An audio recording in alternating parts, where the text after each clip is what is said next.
बच्चों, आज हम लोग आईएससी हिंदी के अंतर्गत काव्य मंजरी के पाठ जाग तुझको दूर जाना है। इस कविता की कवित्री हैं महादेवी वर्मा जी।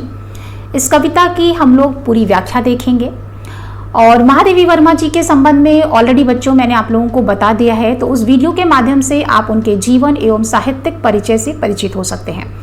ठीक है, और आज हम लोग इस कविता की व्याख्या देखेंगे और साथ ही साथ मैं आप लोगों को बीच बीच में आए हुए कठिन शब्दों के अर्थ भी बताती चलूँगी और जितनी भी पंक्तियाँ हैं, इन जितने भी पैराग्राफ्स हैं, उनमें काव्यगत जो विशेषताएं हैं उनको भी मैं बताती चलूँगी, ताकि आप किसी भी प्रश्न का उत्तर देते समय आपको थोड़ी सुविधा हो जाएगी अगर आपको उनके कला पक्ष और भाव पक्ष के विषय में जानकारी होगी।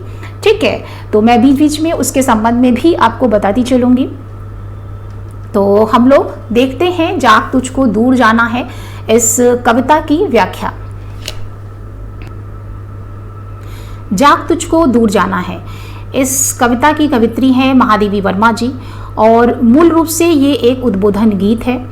और महादेवी वर्मा जी छायावादी स्तंभकारों में प्रमुख मानी जाती हैं। इन्हें आधुनिक युग की मीरा भी कहा जाता है, क्योंकि इनकी कविताओं में हमें प्रेम की पीड़ दिखाई देती है, विरह और वेदना का स्वर दिखाई पड़ता है।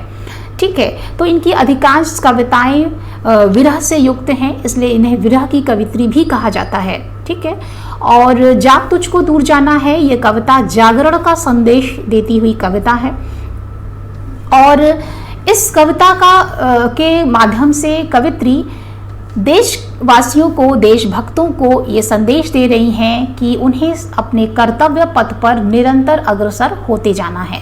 ठीक है, तो यही संदेश इस कविता के माध्यम से देने का प्रयास किया है कवित्री ने, क्योंकि जिस समय की यह कविता है वो समय जो है वो भारत देश की परतंत्रता का समय था। तो इस कविता के माध्यम से जागरण का संदेश दे रही हैं, स्वतंत्रता की पुकार के लिए, कर्तव्य पथ पर आगे बढ़ने के लिए संदेश दे रही हैं महादेवी वर्मा जी। और एक रूप इस कविता का यह भी दिखाई देता है, क्योंकि छायावादी कवि जितने भी कवि थे उनकी कविताओं में रहस्यात्मकता और दार्शनिकता का भी पुट हमें देखने को मिलता है। तो इस कविता में रहस्यात्मक रूप उनका देखने को मिलता है कि महादेवी वर्मा जी अपनी एक साधिका के रूप में अपने प्राणों को निरंतर साधना पथ पर चलने का संदेश दे रही हैं। ठीक है, यानी इस कविता के माध्यम से महादेवी वर्मा जी साधना पथ पर आने वाली कठिनाइयों का उल्लेख करने का प्रयत्न कर रही हैं और उल्लेख करते हुए अपने प्राणों को, देशभक्तों को निरंतर साधना पथ पर, अपने कर्तव्य पथ पर चलते रहने का संदेश दे रही हैं, उन्हें जागृत कर रही हैं। ठीक है, तो इस कविता की लाइन बाय लाइन एक्सप्लेनेशन हम लोग देखने का प्रयत्न करते हैं। तो कविता की पहली पंक्तियां हैं, चिर सजग आंखें उनिंदी आज कैसा व्यस्त बाना, जाग तुझको दूर जाना। यहाँ पर कवित्री देशभक्तों को संबोधित करते हुए कहती हैं कि हे देश के वीर सपूतों, हमेशा सदैव तुम्हारी आंखें जो हैं वो सजग, सतर्क रहने वाली हैं। ठीक है, हमेशा तो तुम्हारी आंखें जो हैं सतर्क और सावधान रहती थी, लेकिन आज ऐसा क्या हो गया है कि तुम्हारी आंखों में आलस्य और प्रमाद भरा हुआ है। आज तुम्हारी आंखें जो है उनिंदी हैं, यानी नींद से भरी हुई हैं। ठीक है, और आज कैसा व्यस्त बाना, यानी तुम्हारी जो वेशभूषा है वो बिल्कुल ही अस्त व्यस्त है। तो आज ऐसा क्यों है? तुम अपने कर्तव्य पथ पर, यानी देश के जो वीर सपूत हैं वो स्वतंत्रता प्राप्ति के लिए अपने कर्तव्य पथ पर चलने का उत्साह रखते हुए चल रहे हैं, लेकिन ऐसा आज क्या हो गया है कि तुम जो है अपने कर्तव्य पथ से विचलित हो करके तुम्हारी आँखों में ये आलस्य दिखाई दे रहा है और तुम्हारी जो वेशभूषा है वो भी अस्त व्यस्त हो गई है। यानी कहने का भाव यहाँ पर ये कि कवित्री जो है ये कहना चाहती हैं कि कर्तव्य पथ पर चलने वाला जो साधक होता है, पथिक होता है वो निरंतर उत्साह से भरा होता है। इसकी स्थिति जो है वो तुम्हारे लिए ठीक नहीं है। तुम अपने कर्तव्य पथ पर अभी अग्रसर रहो, क्योंकि तुमने अभी मंजिल नहीं प्राप्त की है, तुम्हें लक्ष्य की प्राप्ति नहीं हुई है, इसलिए तुम्हारा ये विश्राम का समय नहीं है। जाग तुझको दूर जाना है, क्योंकि अभी तुम्हें बहुत दूर जाना है, क्योंकि तुमने अभी लक्ष्य की प्राप्ति नहीं की है और तुम्हें अभी बहुत दूर जाना है। इसलिए ये आलस्य और प्रमाद की स्थिति से बाहर आओ। ठीक है, आगे कवित्री कहती हैं कि अचल हिमगिरी के हृदय में आज चाहे कंप हो ले। ठीक है, या प्रलय के आंसुओं में मौन अलसित व्योम रोले। कवित्री कहती हैं कि हिमगिरी यानी हिमालय पर्वत जो है वो अचल होता है, स्थिर होता है, उसमें आज चाहे उसके हृदय में कंपन क्यों ना हो जाए, आज जो है सदैव स्थिर रहने वाले हिमालय पर्वत के हृदय में भी कंपन क्यों ना हो जाए, या प्रलय के आंसुओं में मौन अलसित व्योम रोले। यानी आज बादलों से घिरा हुआ बादलों से सजा हुआ जो व्योम है, आसमान है, वो चाहे कितने ही आंसू क्यों न रोले, यानी प्रलय के आंसू ही क्यों ना आ जाए। प्रलय का तात्पर्य होता है बच्चों बहुत ज़्यादा बारिश होना, बहुत ज़्यादा भयंकर वर्षा होना, यानी सृष्टि का जलमग्न हो जाना। ठीक है, तो उसे कहते हैं प्रलय आ जाना। तो आज आसमान से इतनी वर्षा क्यों ना हो जाए, इतनी भयंकर वर्षा क्यों ना हो जाए जिससे कि प्रलय ही क्यों ना आ जाए। आज पी आलोक को डोले तिमिर की घोर छाया। आज ऐसा क्यों ना हो जाए कि प्रकाश को अपने भीतर तिमिर जो है, अंधकार, वो अपने भीतर उसे समा ले और चारों तरफ जो है वो घनघोर अंधेरा हो जाए। यानी अंधकार की छाया जो है वो सारे प्रकाश को अपने भीतर समा ले और चारों तरफ जो है अंधकार ही क्यों ना हो जाए।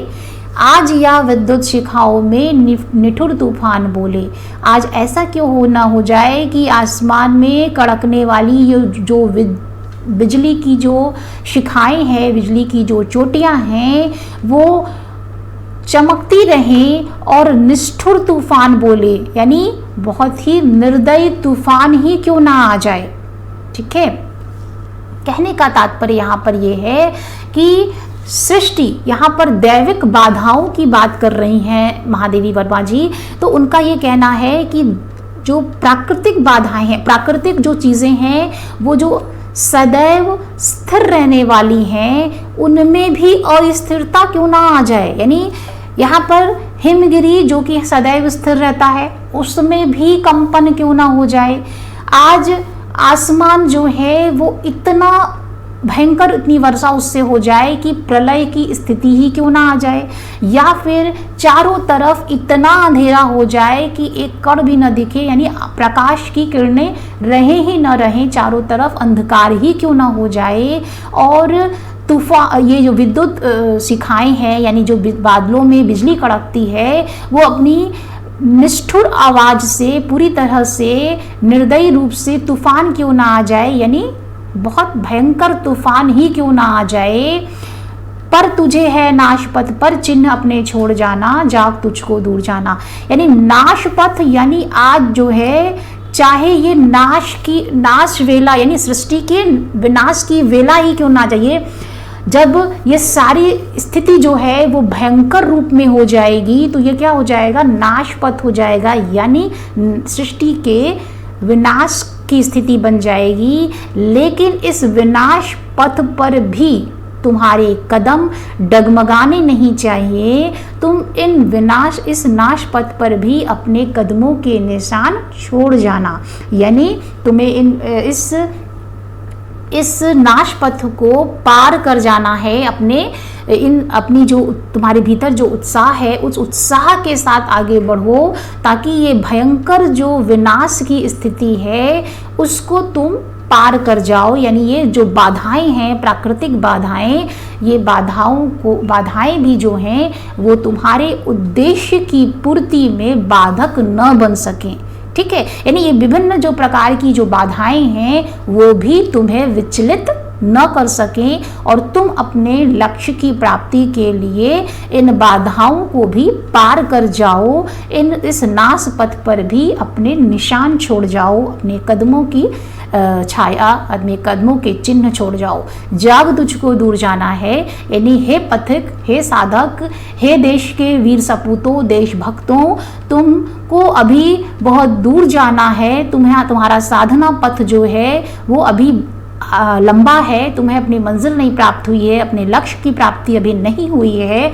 इसलिए तुम जाग जाओ और अपने भीतर एक उत्साह का संचार करो, जिससे कि तुम इस पथ पर चलते हुए अपनी लक्ष्य की प्राप्ति कर लो। ठीक है, तो यहाँ पर महादेवी वर्मा जी जो हैं वो देशभक्तों को भी संदेश दे रही हैं, साथ ही अपने प्राणों को भी संबोधित करते हुए कहती हैं कि साधना मार्ग में विभिन्न प्रकार की कठिनाइयाँ आती हैं, लेकिन निश्चित रूप से अपने भीतर के उत्साह को रखते हुए इन विभिन्न प्रकार की कठिनाइयों को पार करते हुए अपने उद्देश्य की प्राप्ति साधक को अवश्य करनी चाहिए।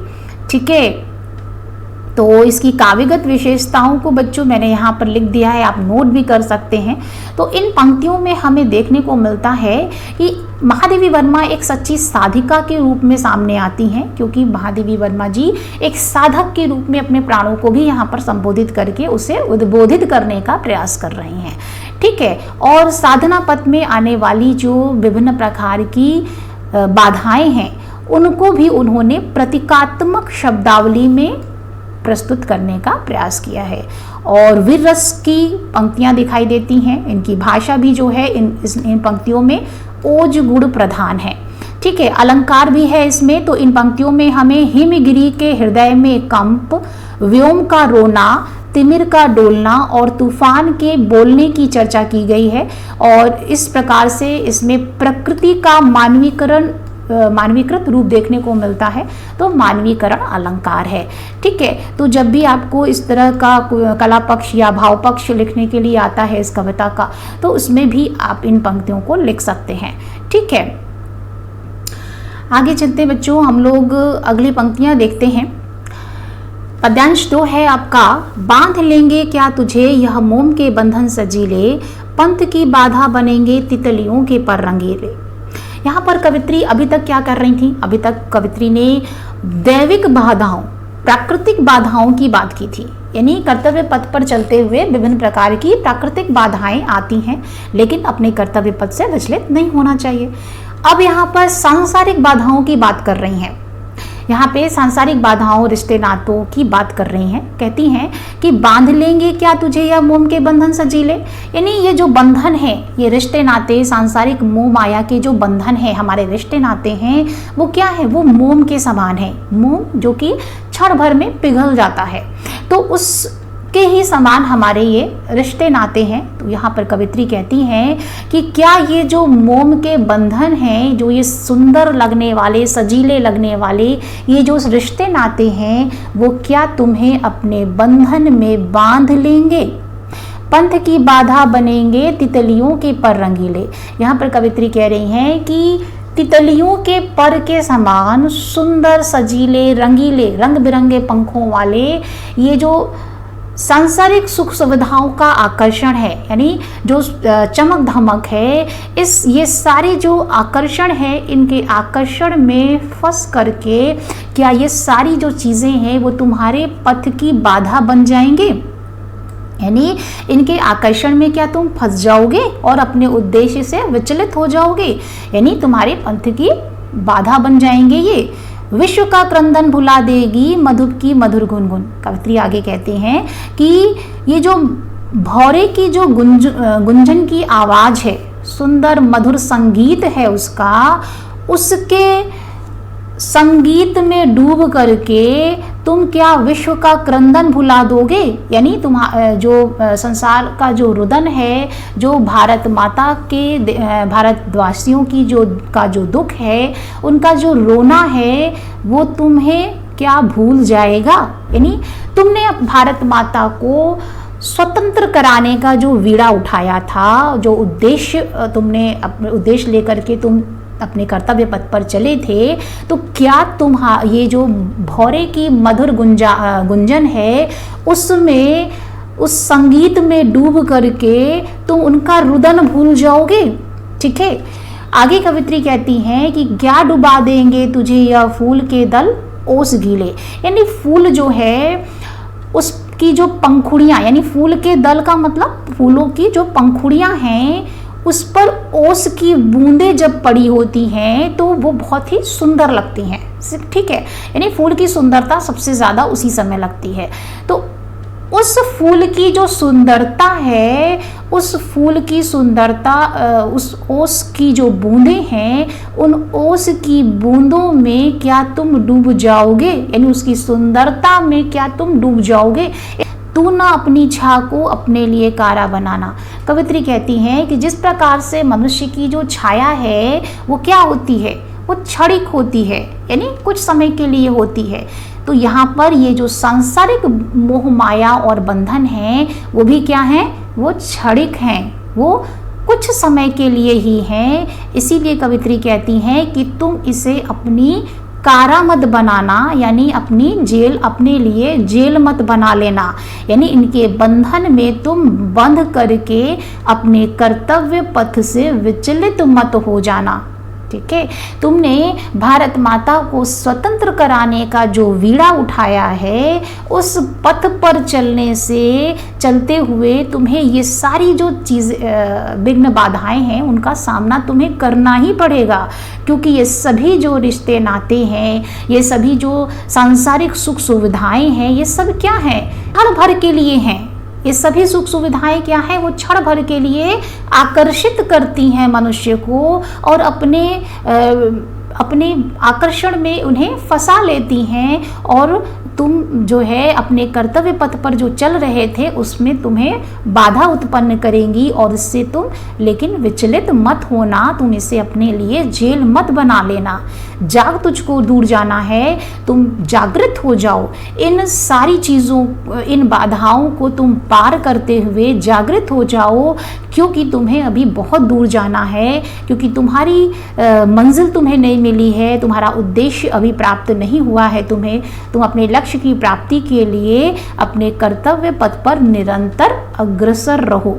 ठीक है, तुम्हें निरंतर साधना पथ पर चलते हुए अपने उद्देश्य की प्राप्ति करनी है। ठीक है, तो महादेवी वर्मा यहाँ पर अपने प्राणों को भी संबोधित कर रही हैं कि विभिन्न प्रकार की बाधाएं आती हैं, लेकिन परमात्मा के मिलन का सुख तभी प्राप्त होता है जब साधना पथ की कठिनाइयों को वो पार कर ले।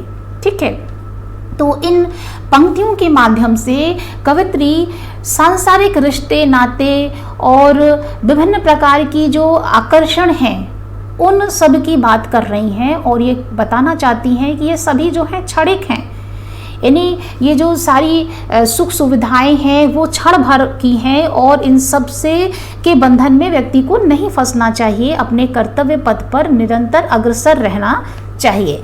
ठीक है, इस कविता की कुछ विशेषताएं हम लोग देख लेते हैं। यहाँ पर मैंने बच्चों इसे लिख दिया है तो आप इसे नोट कर सकते हैं। तो इन पंक्तियों में महादेवी जी का ओज गुण प्रधान भाषा दिखाई देती है, क्योंकि ये प्राणों को उद्बोधित कर रही हैं। ठीक है, क्योंकि एक उत्साह का स्वर है यहाँ पर, तो इसलिए हमें ओज गुण की प्रधान भाषा देखने को मिलती है। मोम के बंधन, तितलियों के रंगीले पर, मधुप की मधुर गुनगुन, फूल के दल ओस पीले में भाषा का प्रतीकात्मक रूप स्पष्ट दिखाई देता है। ध्वन्यात्मक भाषा है, शब्दों का प्रयोग किया है। और अलंकार की बात करें तो मोम के बंधन, इसमें वाचक धर्म लुप्तोपमा अलंकार, यहाँ पर आप लुप्तोपमा अलंकार भी यानी उपमा अलंकार भी लिख सकते हैं आप। ठीक है, तितलियों के पर रंगीले में रूप का अतिशयोक्ति अलंकार है और मधुप की मधुर गुनगुन में अनुप्रास अलंकार है। ठीक है, जब किसी वर्ण की बार बार आवृत्ति होती है है, बार बार वो शब्द आते हैं तो उसे अनुप्रास अलंकार कहते हैं। तो आप जब आपको कला पक्ष से संबंधित कोई प्रश्न आए तो आप भाषा शैली और अलंकार इनके संबंध में उल्लेख कर सकते हैं। ठीक है, आगे चलते हैं बच्चों। अगला पद्यांश है आपका पद्यांश 3। वज्र का उर एक छोटे अश्रुकण में धो गलाया, दे किसे जीवन सुधा दो घूंट मदिरा मांग लाया। इन पंक्तियों में भी देश भक्तों को, वीर अमर सपूतों को संबोधित करते हुए महादेवी वर्मा जी कहती हैं कि वज्र का उर यानी तुम्हारा जो हृदय है वो कैसा है, वो वज्र के समान है, यानी बहुत ही कठोर है। एक छोटे अश्रुकण में धो गलाया, यहाँ पर कवित्री कहती हैं कि तुम्हारा जो हृदय है वो तो बहुत ही कठोर है, लेकिन क्या ये छोटे से अश्रुकण उस कठोर हृदय को गला देंगे। यानी जब मनुष्य परेशानी आती है, बहुत ही दुखी होता है, तो क्या होता है, उसके आंखों से आंसू निकलते हैं, यानी वो अपने दुख को व्यक्त करने का एक माध्यम है कि आंसू आ जाते हैं आंखों में। तो कवित्री यहाँ यही कहना चाहती हैं कि ये जो आंखों में तुम्हारे आंसू आ गए हैं, वो क्या ये छोटे अश्रुकण तुम्हारे वज्र के समान कठोर हृदय को गला सकते हैं। यानी थोड़ी सी बाधाओं से, थोड़ी सी परेशानियों से डर कर तुम अपने उद्देश्य से भटक रहे हो, तुम अपने कर्तव्य पथ से विचलित हो रहे हो, तो क्या ये सही है। यानी तुम्हारे इस कठोर हृदय को आंसू की ये छोटी बूंदें, आंसू के ये कण नहीं गला सकते। ठीक है, तो यहाँ पर यही कह रही हैं, प्रश्न कर रही हैं कि क्या ये छोटे से कण में तुम्हारा कठोर हृदय गल जाएगा। आगे कहती है कि दे किसे जीवन सुधा दो घूंट मदिरा मांग लाया। यानी तुम्हारा ये जो जीवन है वो कैसे है, वो अमृत के समान है। तुम इस अमृतमय ये अमृतमय जो जीवन है, यानी तुमने देश को स्वतंत्र कराने का जो बीड़ा उठाया है, ये उद्देश्य जो है वो क्या है, वो अमृत के समान है। और उस अमृत को तुम किसी को दे आए हो और वहां से तुम क्या, दो घूंट मदिरा लेते आए हो, यानी शराब का नशा करके आ गए हो। ठीक है, यहाँ पर कवित्री जो है यानी अमृत और मदिरा दोनों में कोई तुलना नहीं है। तो यहाँ पर जब कोई अच्छा कार्य व्यक्ति करता है तो उस अच्छे कार्य में विभिन्न प्रकार की बाधाएं आती हैं, तो उन बाधाओं से डरना नहीं है। तो यहाँ पर यही कवित्री कह रही हैं कि जीवन सुधा यानी जीवन रूपी अमृत को तुम किसी को देकर उसके बदले दो घूंट मदिरा शराब मांग लाए हो, शराब का नशा कर बैठे हो। ठीक है, यानी जब नशा कर लेता है व्यक्ति तो उसे किसी भी चीज़ की शुद्ध बुद्ध नहीं रहती है, उसे कुछ समझ में नहीं आता है। लेकिन जब नशा उतरता है तब उसे अपने कार्य पर पछतावा होता है। ठीक है, तो इसीलिए यहाँ पर कवित्री उस संदेश दे रही हैं, जागरण का संदेश दे रही हैं कि तुम अपने इस जीवन रूपी अमृत को जो है वो मदिरा में तुम डुबो रहे हो, यानी अपने उद्देश्य पद से विचलित हो रहे हो। तो तुम जागृत हो जाओ, ये सही नहीं है। सो गई आंधी मलय की बात का उपधान ले क्या। यहाँ पर कवित्री कहती हैं कि तुम्हारे भीतर जो उत्साह की आंधी थी सो गई, यानी तुम्हारे भीतर अपने उद्देश्य की प्राप्ति के लिए जो उत्साह था, वो उत्साह की आंधी जो है वो क्या सो गई है। कैसे सो गई है वो, मलय की बात उपधान ले क्या, यानी मलय पर्वत से आने वाली जो सुगंधित वायु है, उस सुगंधित वायु रूपी तकिए का सहारा लेकर के क्या वो सो गई है। ठीक है, यहाँ पर कवित्री कह रही है कि मलयाचल से आने वाली, मलय पर्वत से आने वाली हवा के झोंकों से क्या तुम्हारा ये जो उत्साह की तुम्हारे भीतर जो आंधी थी, क्या वो आंधी जो है वो समाप्त हो गई है। ठीक है, वो ठंडी पड़ गई है। विश्व का अभिशाप क्या चिर नींद बनकर पास आया है। यहाँ कवित्री कहती हैं कि विश्व का अभिशाप क्या है, हमारे मनुष्य जीवन में आलस्य जो है वो सबसे बड़ा अभिशाप है मनुष्य के विकास में सबसे बड़ा बाधक होता है आलस्य। ठीक है, तो विश्व का अभिशाप कहने का तात्पर्य कवित्री का है आलस्य से, कि ये जो आलस्य रूपी जो अभिशाप है वो क्या तुम्हारे पास चिर नींद बन करके आ गया है, यानी तुम्हारे भीतर जो ये तुम्हारी जो आंखें हैं वो नींद में अलसाई हुई हैं, तो ये जो आलस्य है वो तुम्हारे भीतर हमेशा के लिए एक नींद का रूप बन करके आ गई हैं, यानी तुम्हारे उद्देश्य में बाधक बन करके आ गई हैं। ठीक है, यहाँ पर कवित्री कह रही हैं कि तुमने जो एक उद्देश्य बनाया था कि तुम्हें भारत माता को स्वतंत्र कराना है, तो ये सारी जो बाधाएं हैं, यानी आलस्य और प्रमाद तुम्हारी आंखों में जो दिख रहा है वो क्या है, वो एक बाधा के रूप में आ गया है, यानी तुम्हारे भीतर जागरूकता की कमी आ गई है। ठीक है, और आलस्य और प्रमाद जो है वो एक अभिशाप बन करके तुम्हारे ऊपर छा गया है। तो निश्चित रूप से तुम्हें इस चिर नींद से जागना होगा, तुम्हें अपने आप को जागृत करना होगा। तो यहाँ पर कवित्री जागृत करने का ही प्रयत्न कर रही हैं देश के अमरवीर सपूतों को। अमरता सुत चाहता क्यों मृत्यु को उर में बसाना, यानी यहाँ पर कवित्री कह रही हैं कि तुम तो अमर है देश के अमरवीर सपूतों, तुम तो अमर होना चाहते थे, तुम तो भारत वासियों के दुख दर्द को दूर करना चाहते थे, उन्हें स्वतंत्र कराना चाहते थे और अमरता को प्राप्त करना चाहते थे।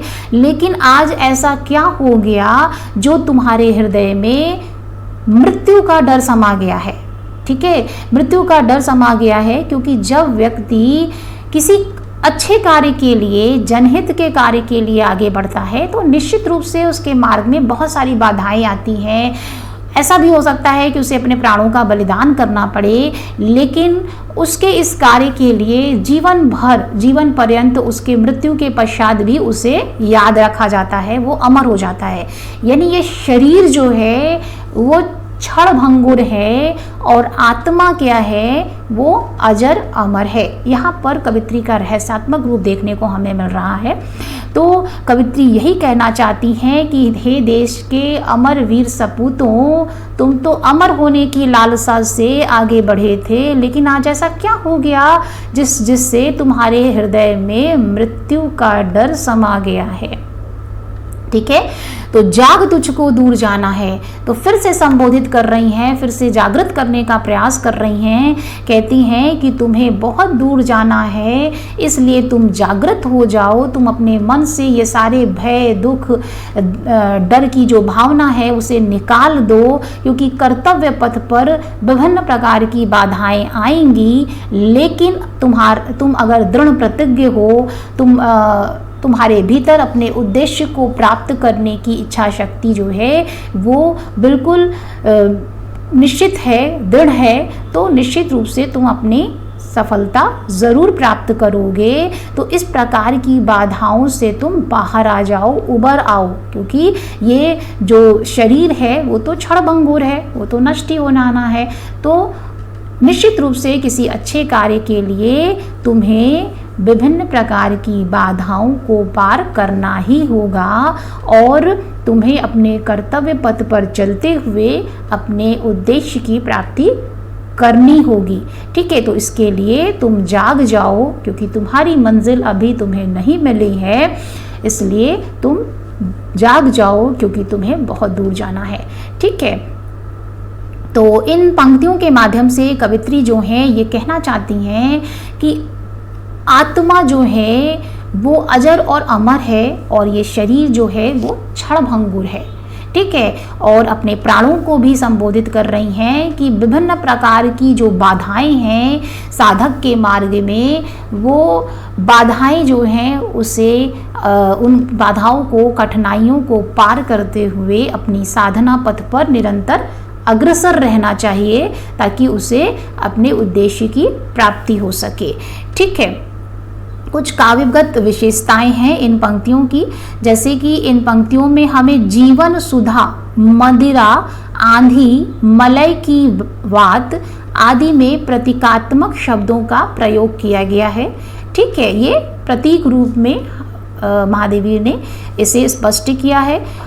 और छायावादी शैली में ओजगुण प्रधान भाषा, ये पूरी कविता ओजगुण प्रधान भाषा में है और इन पंक्तियों में वीर रस की अवतारणा हमें देखने को मिलती है। अलंकार जीवन सुधा में रूपक अलंकार है, वज्र उर में लुप्तोपमा अलंकार है और मंदिरा मांगलाया में अनुप्रास अलंकार है। ठीक है, तो ये आप कला पक्ष का प्रश्न अगर आता है आपको तो इन पंक्तियों को आप याद रखिए, आप लिख सकते हैं। ठीक है, आगे चलते हैं, देखते हैं अगली पंक्तियां क्या हैं। कह न ठंडी सांस में अब भूल व जलती कहानी, आग हो उर में तभी दृग में सजेगा आज पानी। कवित्री यहाँ पर देश के अमर वीर सपूतों को, देशभक्तों को संबोधित कर रही हैं, यहाँ पर जागरण का ही संदेश दे रही हैं और कहती हैं कि तुम ऐसा मत कहो कि कह न ठंडी सांस में अब भूल व जलती कहानी, यानी तुम्हारे भीतर जो आग थी, उत्साह था, जोश था, वह जोश जो है आज ठंडा पड़ गया है। उस ठंडे मन से तुम उस जलती कहानी को तुम भूल गए हो। यानी कहने का मतलब यहाँ पर ये कि यहाँ पर देशभक्तों को प्रोत्साहित कर रही हैं। यहाँ पर कवित्री कहती है कि मार्ग की बाधाओं से व्यक्ति का उत्साह जब ठंडा पड़ जाता है तो ऐसे स्थिति में कवित्री यही कह रही हैं कि तुम उस जलती हुई कहानी को मत भूलो। यानी तुम्हारे भीतर जो स्वतंत्रता प्राप्ति की जो आग थी, उस आग को ये मत कहो कि आज ठंडा पड़ गया है। निश्वासे भर करके तुम ऐसा मत कहो कि वो आग ठंडी पड़ गई है, वो जोश ठंडा पड़ गया है। ठीक है, यहाँ पर कवित्री उनकी निराशा में आशा का संचार कर रही हैं, उन्हें प्रोत्साहित कर रही हैं। देश के अमर सपूतों को, देशवासियों को, आग हो उर में तभी दृग में सजेगा आज पानी। कवित्री कहती हैं कि जब हृदय में आग होती है, उत्साह की आग होती है, किसी कार्य को करने की लगन होती है, दृढ़ प्रतिज्ञा होती है, तभी जो है किसी के दुख दर्द को देख करके उसके प्रति अगर सांत्वना व्यक्त कर रहे हैं, अगर सांत्वना जो है तभी अच्छी लगती है। यहाँ पर कवित्री कहना चाहती हैं कि भारत माता का जो दुख है, भारत देश वासियों का जो दुख है, परतंत्रता के दुख में डूबे हुए जो भारतवासी हैं, उनको देख करके तुम्हारे हृदय में, तुम्हारा हृदय जो है वो व्यथित हो गया है। तो ये जो सांत्वना का रूप है तुम्हारी आंखों में जो आंसू बन जा रहा है, तो वो तभी अच्छा लगेगा जब तुम उस दुख दर्द से उसे दूर करके, उसके कष्टों को दूर करने का तुम्हारे अंदर उत्साह हो, तुम्हारे अंदर उसके कष्टों को दूर करने के लिए तुम दृढ़ प्रतिज्ञ हो। ठीक है, तब तो तुम्हारी आंखों में ये आंसू अच्छे लग रहे हैं। अगर ऐसा नहीं है तो ये सांत्वना जो है वो दिखावे की है, वो बिल्कुल ही व्यर्थ है। ठीक है, इसका कोई मतलब नहीं है कि तुम एक तरफ सांत्वना भी कर रहे हो और दूसरी तरफ जो है तुम उसके कष्टों को दूर भी नहीं करने का प्रयास कर रहे हो। तो इस तरह का दिखावा मत करो। ये आग अगर तुम्हारे भीतर है, उसके कष्टों को दूर करने के लिए तुम दृढ़ प्रतिज्ञ हो, तभी तुम्हारी आंखों में भी उसके कष्टों को देख कर के जो आंसू आए हैं वो सही लगेंगे। ठीक है, आगे कवित्री कहती हैं कि हार भी तेरी बनेगी मानिनी की जय पताका। कवित्री कहती हैं कि अपने कर्तव्य पथ पर चलते हुए तुम पराजित भी हो जाओ, तुम मिट भी जाओ, आत्म बलिदान भी हो जाए तुम्हारा, तो वो भी तुम्हारे लिए सम्मानित ध्वजा के समान है। क्योंकि राख, इस बात को स्पष्ट करते हुए कवित्री कहती हैं कि राख क्षणिक पतंग की है अमर दीपक की निशानी। यानी दीपक जो है वो अमर होता है और पतंगा जो है उस पर आ करके आत्म बलिदान करता है। यानी पतंगा जो है वो दीपक में जल जाता है। पतंगा जो है एक प्रकार का कीड़ा होता है उड़ने वाला, तो वो क्या होता है, दीपक की आग में वो जल जाता है, तो उसकी जो राख है वो क्षणिक होती है। यानी पतंगे का जो आत्म बलिदान है वो क्षणिक होता है, लेकिन दीपक की जो कहानी है, यानी दीपक जो है वो अमर होता है, हमेशा जो है प्रज्वलित रहता है। तो यहाँ पर देश की जो स्वतंत्रता है वो हमेशा के लिए अमर रहेगी, यानी स्वतंत्रता की प्राप्ति करने के पश्चात देश की स्वतंत्रता जो है हमेशा अमर रहेगी। लेकिन आत्म बलिदान करने वाले पतंगे के रूप में तुम्हें सदैव याद किया जाएगा, तुम हमेशा के लिए अमर हो जाओगे। ठीक है, तो ये मत सोचो कि तुम जो है पराजित हो गए, यानी कर्तव्य पथ में तुम कर्तव्य पथ पर चलते हुए तुम अगर लक्ष्य की प्राप्ति नहीं भी कर पा रहे हो तो ऐसा मत सोचो कि तुम जो है असफल हो गए, क्योंकि एक बड़े उद्देश्य की प्राप्ति करने के लिए कई लोगों को अपना बलिदान करना पड़ता है। यानी देश की स्वतंत्रता प्राप्ति में अनेक देशभक्तों ने अपना बलिदान किया, तब जाकर के ये स्वतंत्रता प्राप्त हुई। तो देश की जो स्वतंत्रता है वो अमर दीपक के समान है और आत्म बलिदान करने वाले देशभक्त जो है उस पतंगे के समान है। तो निश्चित रूप से उस पतंगे का जो आत्म बलिदान है वो हमेशा याद किया जाएगा। ठीक है, आगे कवित्री कहती है, तुझे अंगार सैया पर मृदुल कलिया बिछाना। यहाँ पर कवित्री फिर से संदेश दे रही हैं, जागृत होने के लिए आशा का संचार कर रही हैं। कहती हैं कि तुम्हें अंगार सैया पर चलते हुए, यानी इस कर्तव्य पथ पर, साधना पथ पर चलते हुए विभिन्न प्रकार की कठिनाइयां आती रहेंगी, बार बार कठिनाइयां आएंगी, बार बार तुम्हारे भीतर आलस्य आएगा, बार बार तुम्हारे रिश्ते नाते का मोह, शुरू से लेकर के अंत तक जो विभिन्न प्रकार की बाधाओं की बात उन्होंने की है। इस तरह की जो बाधाएं हैं वो क्या है, एक अंगार सैया के समान है। ठीक है, एक अंगार सैया के समान है, यानी आग की तरह है, लेकिन उस पर भी तुम्हें मृदुल कलियां बिछानी है, यानी बहुत ही कोमल कलियां उस पर बिछानी हैं। अर्थात अपने उत्साह रूपी, अपने दृढ़ प्रतिज्ञा को तुम्हें बनाए रखना है, अपने उत्साह को ठंडा नहीं होने देना है।